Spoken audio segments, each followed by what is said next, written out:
Você sabia que muitas das angústias, medos e desarmonias que sentimos podem estar relacionadas à ação persistente de consciências que nos influenciam negativamente?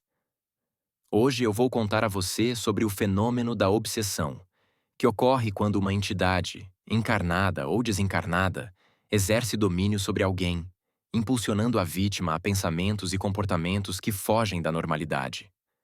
Na Umbanda, bem como em outras correntes espiritualistas, aprendemos que essa influência pode gerar todo tipo de perturbação, desde desequilíbrios emocionais até doenças físicas.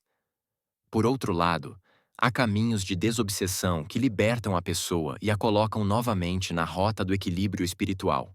A obsessão espiritual é a mais conhecida, pois envolve espíritos que já partiram deste plano e, por diferentes razões, ainda nutrem sentimentos negativos ou mantêm laços com a Terra. Contudo, é importante ressaltar que a obsessão também pode ser causada por indivíduos encarnados, através de perseguições, dominações psicológicas e manipulações. Em ambos os casos, o denominador comum é a sintonia do obsediado com as faixas vibratórias negativas que permitem a atuação desses agentes. Logo, fortalecer a nossa luz interior e manter-nos atentos aos próprios pensamentos e emoções é o primeiro passo para evitar ou superar a obsessão. Mas como esses espíritos agem? Eles podem inserir pensamentos em nossa mente, influenciando silenciosamente as nossas decisões e sensações. É por isso que, muitas vezes, é difícil discernir se aquele impulso ou ideia repentina veio de nós mesmos ou de outrem. A Umbanda ensina que, ao buscar o silêncio interior, a reflexão e a prece, podemos aprender a reconhecer a diferença entre nossos próprios pensamentos e aqueles que são plantados em nossa mente. Os guias e protetores também nos inspiram de forma positiva, porém, cabe a nós decidir a qual voz interna daremos atenção. A ação obsessora costuma se manifestar de maneiras diversas, mas existem sinais comuns, especialmente em pessoas de sensibilidade mediúnica mais aguçada. Mudanças bruscas de humor, tristeza repentina, irritação sem motivo aparente, depressão, fobias, dores no corpo que a medicina convencional não explica, compulsões, picos de ansiedade, sensação de perseguição e até pensamentos suicidas. Entretanto, é fundamental lembrar que não tudo se deve a uma obsessão.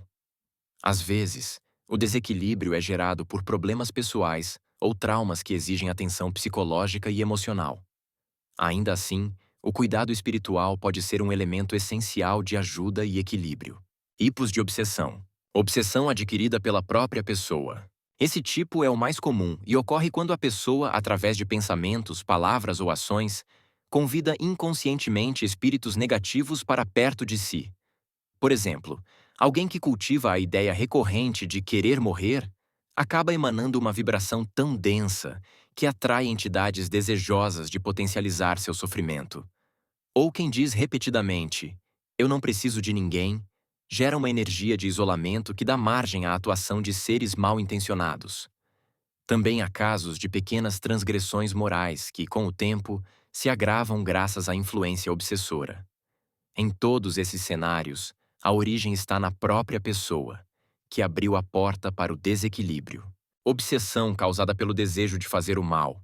Aqui entra a questão do pensamento negativo dirigido a outro, como quando, no trânsito, alguém recebe uma fechada e dispara palavras de ódio ou maldição.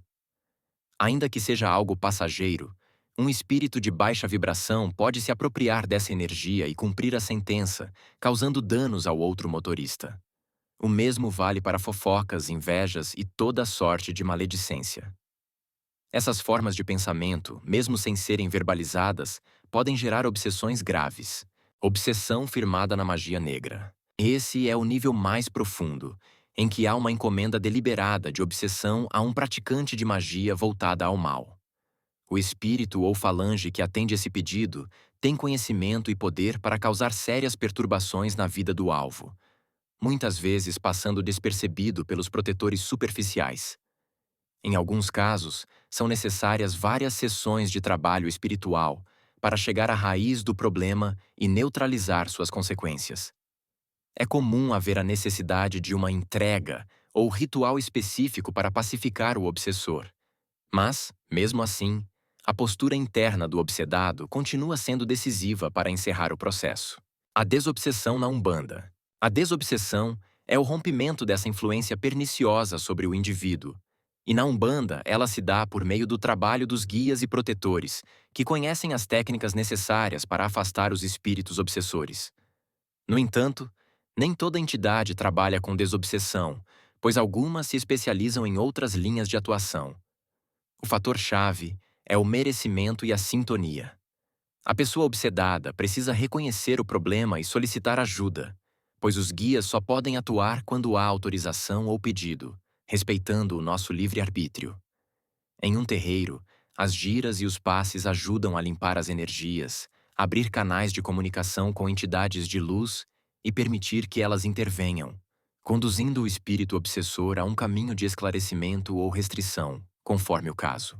Sempre se diz que a melhor forma de resolver um problema é evitar que ele surja. Por isso, manter a mente num padrão positivo, cultivar a oração e a vigilância sobre os próprios pensamentos e sentimentos são os métodos mais eficazes para blindar-se contra obsessões. Se o mal encontra portas abertas em nossa baixa autoestima, nos sentimentos de raiva ou tristeza profunda, a solução passa por modificar internamente essas disposições, elevando nossa vibração. Ter fé, praticar atos de caridade e buscar continuamente reformar nosso íntimo cria um campo de proteção que dificulta a sintonia com espíritos de baixa vibração. É fundamental lembrar que a Umbanda, como religião do amor e da caridade, está sempre pronta a amparar aqueles que se encontram sob a influência de obsessores. Seja por meio das entidades que atuam nos terreiros, seja pela simples prece feita em casa, o auxílio espiritual existe e se torna mais eficaz quando há transformação interior. Mesmo em casos de magia negra, quando a atuação do obsessor é mais violenta, o indivíduo que busca ajuda e adota uma postura de fé e mudança de hábitos muitas vezes encontra a libertação. A obsessão pode se manifestar de várias formas, mas em todas elas há um ponto comum: o livre-arbítrio do obsedado, que, conscientemente ou não, oferece abertura para o obsessor entrar. Por isso, orar, vigiar e manter a luz acesa dentro de si é a grande lição que a Umbanda e outras doutrinas nos ensinam. Quando detectamos a presença de influências negativas, devemos recorrer aos nossos guias, protetores e amigos espirituais, invocando auxílio e buscando a renovação de pensamentos e atitudes. A desobsessão, afinal, não é apenas um ato externo de afastar um espírito indesejado, mas também um processo interno de retomar o equilíbrio moral e emocional, fortalecendo nossa conexão com as esferas superiores e restabelecendo a paz dentro e fora de nós.